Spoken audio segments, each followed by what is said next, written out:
Muitas vezes, por orgulho, algumas pessoas criam conflitos desnecessários que acabam por trazer consequências trágicas, dispensáveis e fatais. Devemos ter muito cuidado com nossas reações.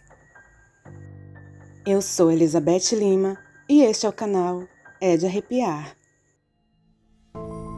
Se você é novo por aqui, convido-lhe a se inscrever no canal. E se gostar do vídeo, não esqueça de deixar o like.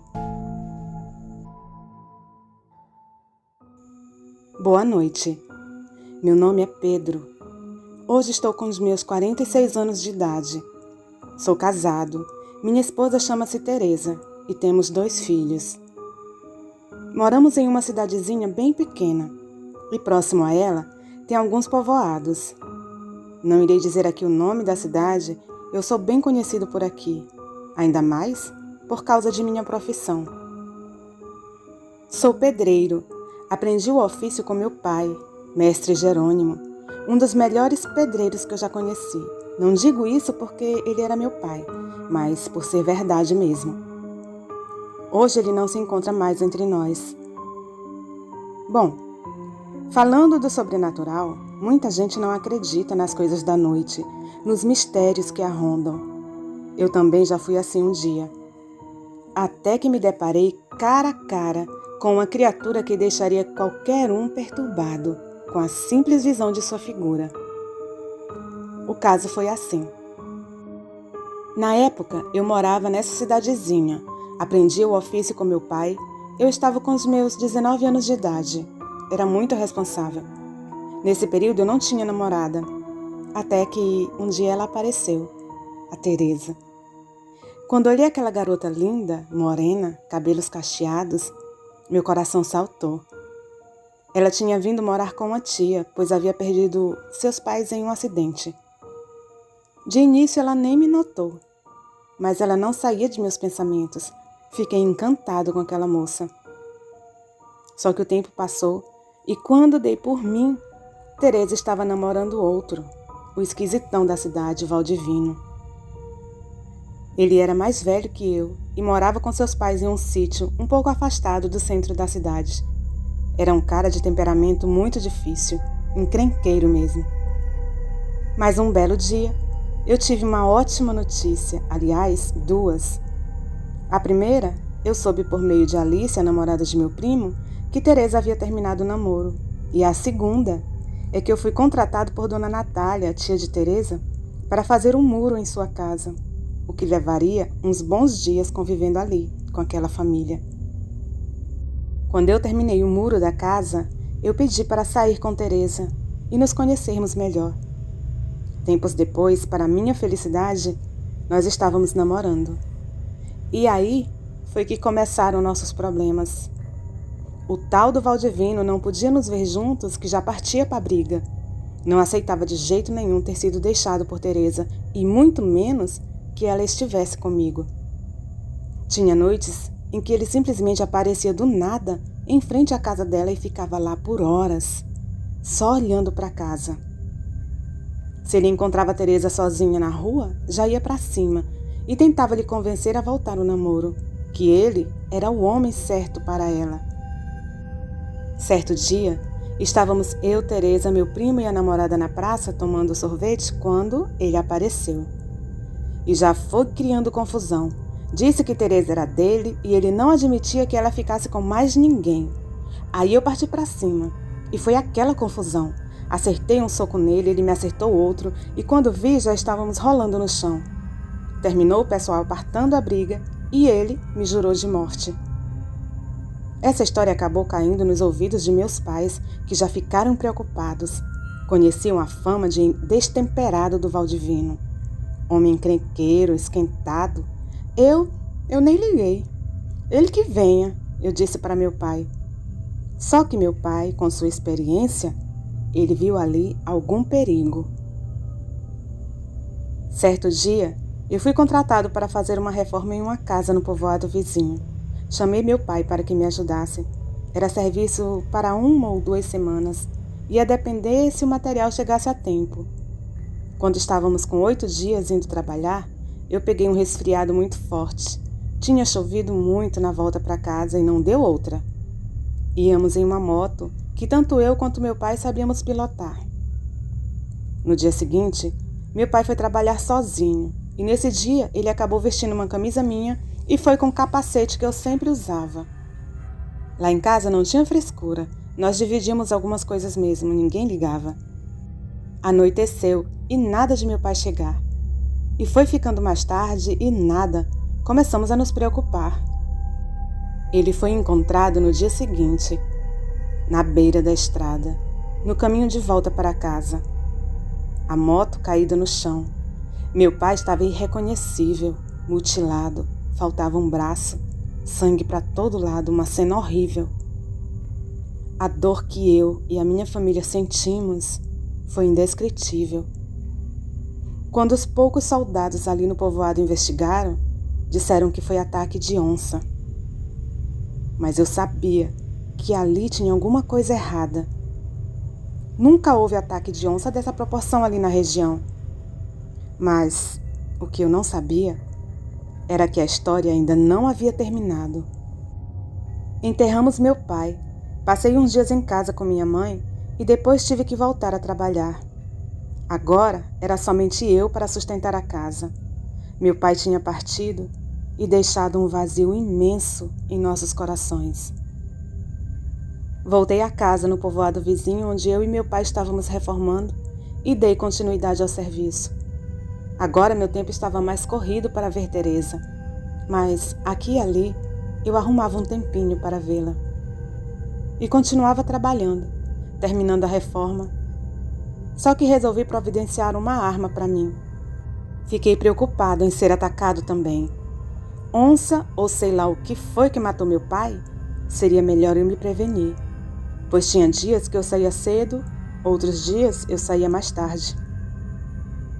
No último dia que trabalhei naquela casa, terminei por volta de umas 17h30. Entreguei o serviço, recebi meu pagamento, peguei a moto e fui embora. Só que quando estou passando pela rua central da pequena vila, Luiz e Mateus, 2 amigos que moravam por ali, estavam no bar. E quando me viram passando, me chamaram para tomar uma pinga com eles. Eu parei um pouco ali para falar com eles, mas eu falei que não iria me demorar muito nem beber, mesmo porque eu estava de moto. Sentei um pouco ali com eles e tomei só um quarto de pinga. Quando olho para a mesa do fundo do pequeno barzinho, quem vejo por ali? Ele, o Valdivino, com a cara enfesada que parecia o capeta me olhando. Já me preparei para a briga. Mas ele simplesmente ficou me olhando, tomou umas pingas, deu um sorriso malicioso para mim e saiu do bar. Já eram por volta das 20 horas quando eu resolvi ir embora. Não bebi mais, só fiquei conversando com os rapazes ali mesmo. E confesso, fiquei um pouco preocupado com a presença do Valdivino por ali. Vai que ele faz uma tocaia e me pega pela estrada. Saí preocupado. Alguma coisa no semblante do Valdivino me deixou cismado. Depois que eu saí do bar, eu resolvi parar a moto mais lá na frente e peguei de minha mochila a arma que eu havia comprado para me proteger. Então eu peguei essa arma da mochila e coloquei na minha cintura e segui em frente. Da saída desse povoado até a minha cidade eram mais ou menos uns 15 quilômetros. Estrada de pissarra, eu tinha que pilotar com cuidado e conhecer o caminho para evitar acidentes. E eu ia seguindo tranquilamente quando já ia depois do cemitério. Sim, toda noite eu passava bem em frente a um pequeno cemitério na beira da estrada, sem muro, sem nada. Quando eu já havia passado do cemitério, ouço um tipo de uivo rouco, bem estranho. Como eu já havia passado das últimas casas ali da região, eu duvidei que poderia ser um cachorro. E o uivo era diferente do uivo de um cão. Era um uivo forte, rouco, tenso, eu nem sei descrever direito. Só sei que me deu um arrepio na nuca, que foi sinistro. Quando eu chego próximo a um barranco, eu vejo uma movimentação estranha na mata, como se algo corresse ali no mato, tentando me acompanhar. Quando estou me aproximando do barranco, eu vejo ali em cima um vulto, como se fosse um cão, muito grande. mas era igualzinho um cão. E como eu não tenho medo de cachorro, eu segui em frente. Foi o meu erro. Aquele ser ali se jogou para cima da moto. Na verdade, ele se jogou em minha direção e não teve jeito. Eu derrapei e caí da moto. E aí aquela criatura veio para cima de mim com tudo. Ali eu vi a morte frente a frente. Ele ficou me cercando, me olhando. Que bicho terrível era aquele, meu Deus. Parecia um cachorro, mas era muito esquisito, feio de dar medo. Muitos dentes em uma boca grande que babava olhando para mim, seus olhos muito amarelos e brilhantes. Eu consegui ver nitidamente com a claridade da lua. Seu aspecto era de pura ferocidade, ódio. Parecia que ele desejava me rasgar ao meio. Nunca senti tanto medo em minha vida. Ele me olhava e rosnava para mim. Meu Deus, que barulho aterrorizante era aquele que aquele bicho fazia. Eu caído ali no chão, sem coragem para me mover, com medo daquele bicho me matar. Eu fiquei cara a cara com a fera. Meu coração parecia que ia parar qualquer minuto.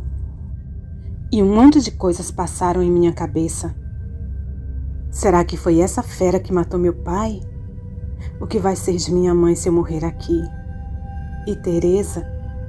Nós queremos nos casar. E meus filhos que ainda nem nasceram. Tantas coisas ao mesmo tempo e tão rápido. Olhei para aquele monstro e decidi lutar para viver. Eu não iria morrer ali.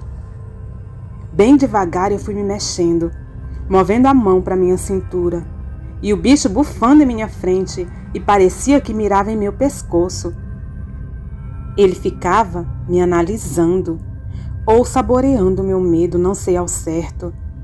Eu estava ali no chão, indefesa, olhando para ele, e tenho a impressão que o bicho até sorria vendo meu desespero.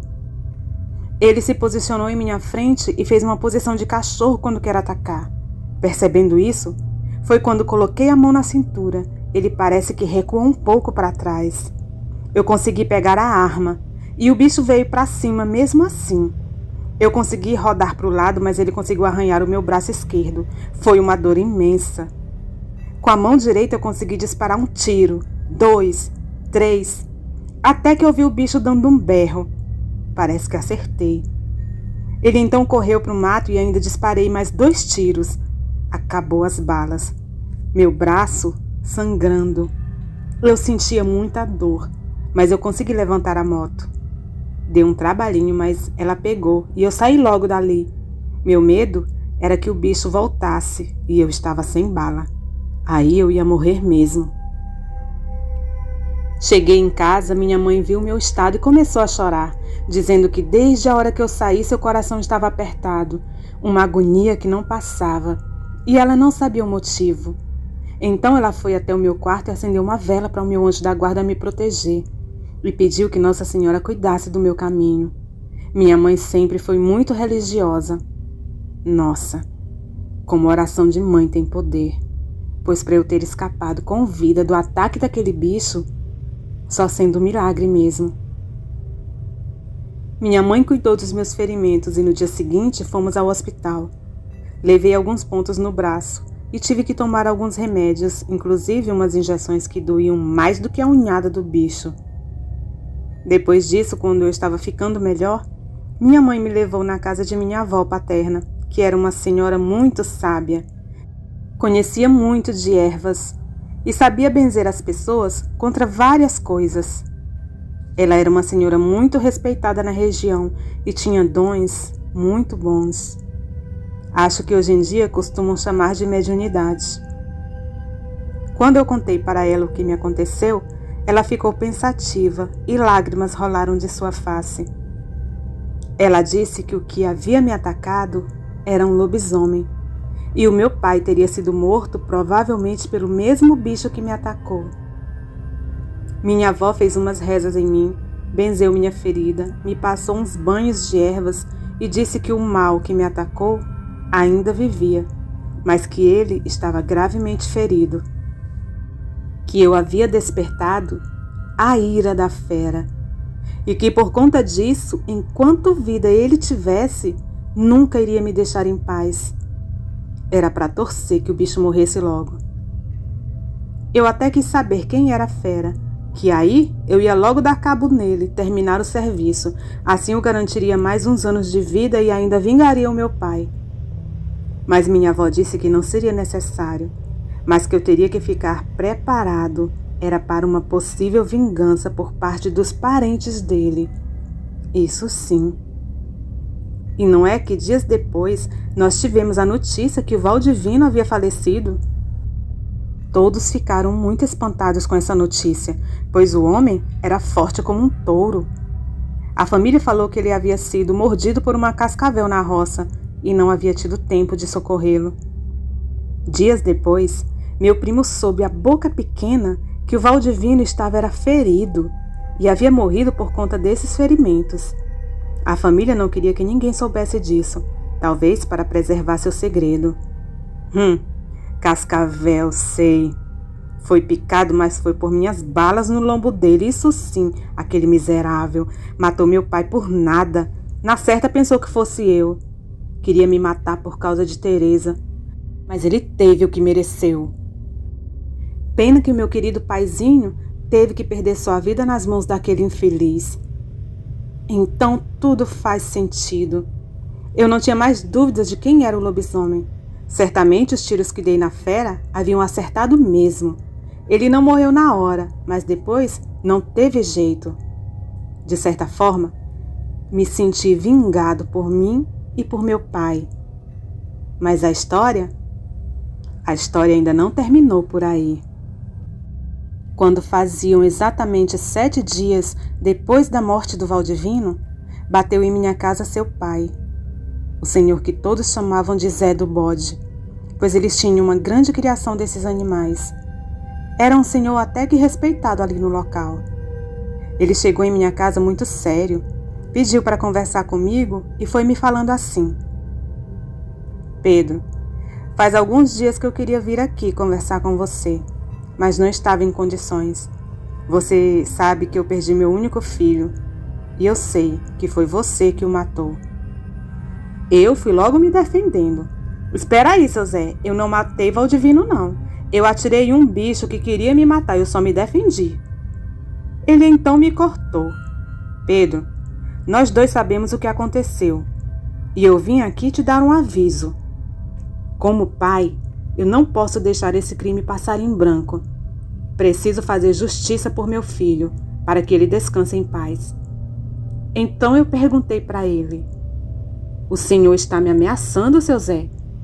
Tá dizendo que vai me matar, é isso? E aí eu já fui ficando nervoso.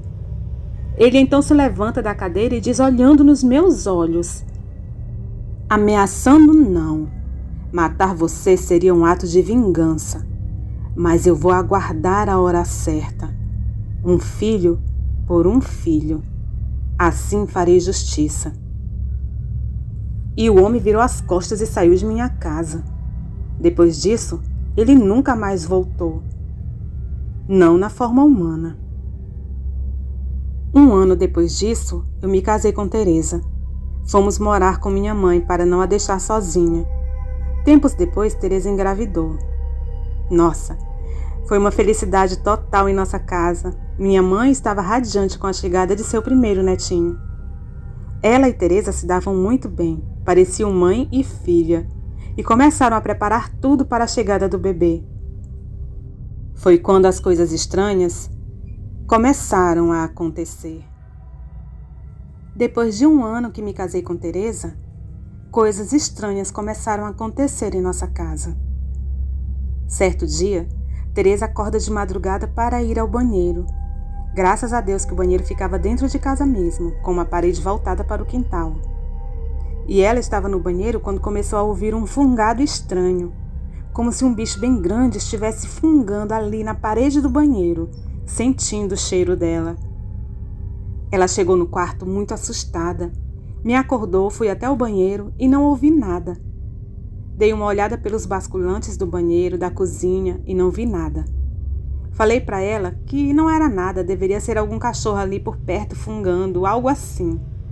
Eu tranquilizei-a, mas na verdade, aquilo me intrigou. Semana seguinte, foi minha mãe que levantou de madrugada para tomar um copo com água e viu a sombra de algo bem grande passando. Os basculantes estavam abertos e ela viu só o vulto, um tipo de sombra. Ela correu e fechou o basculante. Achou estranho e no outro dia comentou isso com a gente. Eu resolvi comprar mais balas para o revólver e resolvi adquirir também uma espingarda. E nas horas vagas, ia lá para o fundo do quintal praticar minha pontaria. Até que um certo dia, fui eu mesmo que cheguei a ver. Nessa noite, estava sem sono. Teresa e minha mãe já tinham ido dormir. Eu fiquei na sala assistindo um filme. Já era de madrugada, por volta de umas 2 horas, quando passei a ouvir uns latidos em frente à minha casa. Esqueci de dizer que eu morava em uma cidadezinha, mas em um bairro bem afastado. Era praticamente zona rural. Tinha muita mata por ali. E os cachorros dos sítios vizinhos viviam soltos mesmo. E nesta noite, eles perseguiam algo. Então eu ouvi um uivo. Mas foi um uivo sinistro. Se aquilo fosse um cachorro, era um cão do inferno. Corri até a janela e abri bem devagar, quando vejo ao longe um amontoado de cães acuando um animal maior, negro. Os cães pareciam bem ferozes com aquele outro bicho. Vendo aquilo, já me lembrei do Valdivino. Aí já me deu uma coisa ruim. Quando vejo aquele animal levantar ali, no meio da matilha, e ficar de pé, como um homem. E virou o rosto em direção à minha casa, como se soubesse que eu estivesse ali na janela. Fechei a janela rapidamente e fui para o quarto pegar o revólver. Quando voltei, desliguei a TV, olhei pela janela e não vi mais o bicho. E os latidos dos cães já iam ao longe. Passei o resto da noite ali de guarda na sala, prestando atenção no menor barulho que eu ouvia. Mas o bicho não voltou mais aquela noite. Fiquei muito preocupado. Então, tinha mais uma dessas feras por ali? Pensei que era só o Valdivino. Então, eu me lembrei do pai dele e da ameaça feita a mim tempos atrás. Será possível que aquela fera ali era o pai do Valdivino? No dia seguinte, eu fui conversar com minha avó. Chegando à casa dela, eu contei tudo o que estava acontecendo e parece que ela não ficou muito surpresa. Ela me falou assim: meu neto, esse lobisomem que ronda sua casa é realmente o pai do Valdivino. Ele está esperando a hora certa de cumprir sua ameaça a você. Ele quer seu filho. Ele já sabe que Teresa está prestes a dar à luz e está esperando o momento certo para atacar. Você vai ter que se proteger e se preparar para o combate. A fera deu um tempo de aparecer em minha casa. Teresa deu à luz a um lindo menino que demos o nome de Daniel. Joaquim, o meu primo, e Alice, sua futura esposa, seriam os padrinhos e já estávamos marcando o batizado. Mas, antes disso, ele apareceu. Nesta noite, Daniel estava com dificuldade para dormir. Cólica talvez, e Teresa e minha mãe se revezavam em seus cuidados. Quando deu por volta de 00:30, ouvi um uivo ao longe. Já me arrepiei todo, fiquei nervoso, corri e me armei.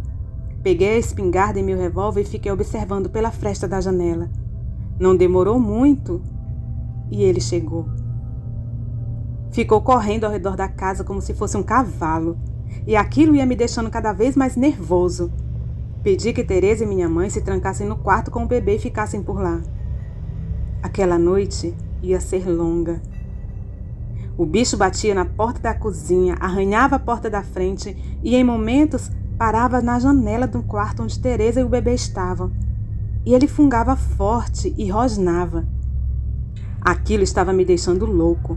Eu não ia deixar essa fera fazer mal à minha família. Resolvi que deveria atacar primeiro.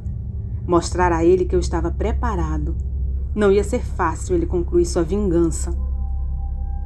Então eu peguei a espingarda e vi ele se aproximando mais uma vez da porta da frente, e ele vinha caminhando como se fosse um homem, caminhando devagar, como se analisasse onde atacaria primeiro. Quando ele se aproximou um pouco mais, atirei. Ouvi um uivo do bicho, atirei novamente, mas ele já havia ficado de 4 e saiu correndo em direção ao fundo do quintal. Passei a noite vigiando novamente. No dia seguinte, fiquei em alerta, mas ele não apareceu. Eu reforcei as portas e janelas, mas mesmo assim, enquanto aquele bicho estivesse vivo, nós não teríamos paz. Mas acho que feria a fera. Agora era como se ele estivesse com mais raiva de mim ainda. Batizamos Daniel. Ele tinha agora 3 meses e cada dia ficava mais lindo. Minha avó mandou me chamar. Segui até sua casa e ela estava aflita me esperando. Ela recebeu um aviso, uma visão, não entendi direito, que na próxima lua cheia eu seria atacado novamente e ela me sugeriu buscar ajuda, tanto espiritual como material. Na espiritual ela me ajudaria, mas eu deveria encontrar uma pessoa de coragem que aceitasse me ajudar. Falei com meu compadre Joaquim e ele concordou na hora em me ajudar.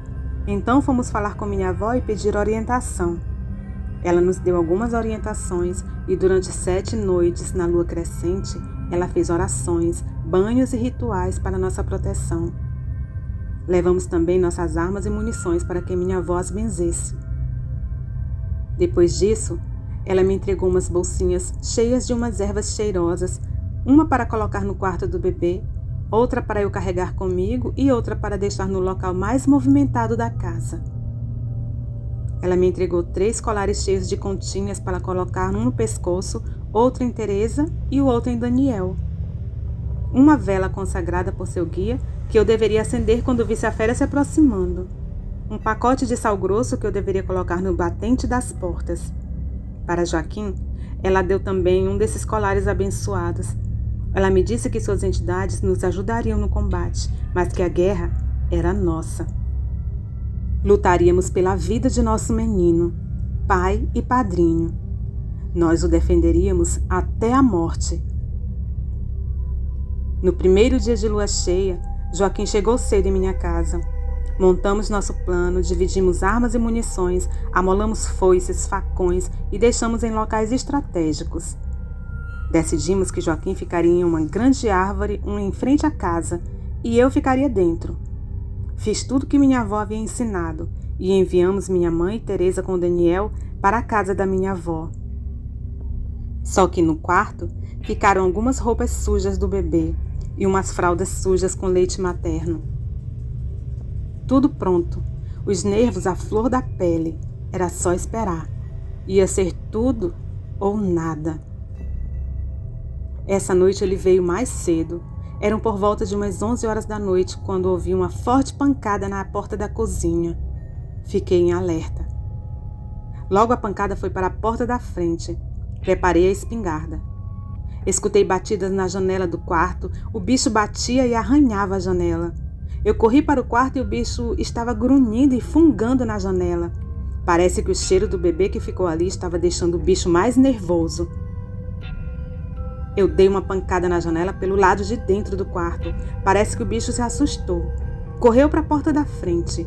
E aí começou a tentar derrubar a porta. Pegava a distância e se jogava na porta. Quando ouvi um tiro lá fora, Joaquim entrou em ação. E parece que foi certeiro. O bicho urrou. Eu corri para a janela e atirei também. Ele caiu de joelhos e aí começamos a disparar. Ele se levantou, conseguiu dar alguns passos e caiu novamente. Sua cabeça sangrava.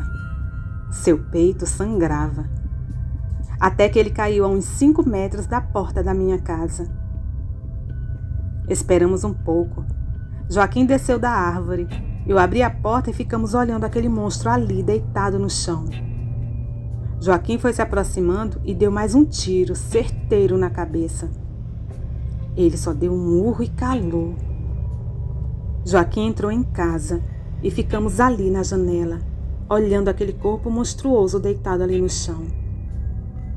No raiar do dia, nos deparamos com o corpo de seu Zé do Bode sem vida. Sem saber o que fazer, resolvemos enterrar, lá pelas bandas do Boqueirão, uma mata depois de minha casa. Fizemos isso logo cedo, antes de chegar algum curioso, e prometemos que nunca comentaríamos esse fato com outras pessoas. Depois disso, tive mais 2 filhos com Teresa. Trabalhei mais alguns anos e consegui montar um comércio onde passei a administrar junto com ela.